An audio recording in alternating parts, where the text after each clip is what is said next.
আসসালামু আলাইকুম রহমতুল্লাহি ওয়া বারাকাতুহু।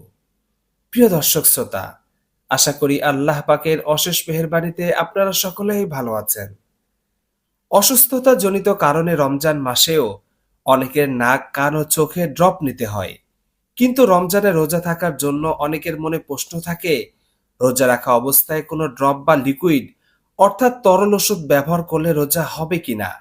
এবার তাহলে এই বিষয়ে জেনে নেওয়া যাক। চোখে ড্রপ বা মলম দেওয়া। রোজা অবস্থায় চোখে ড্রপ বা মলম দেওয়া যাবে। এতে রোজার কোনো ক্ষতি হবে না। এমনকি ওষুধের স্বাদ ও তিক্ততা গলায় অনুভব হলেও অসুবিধা নেই।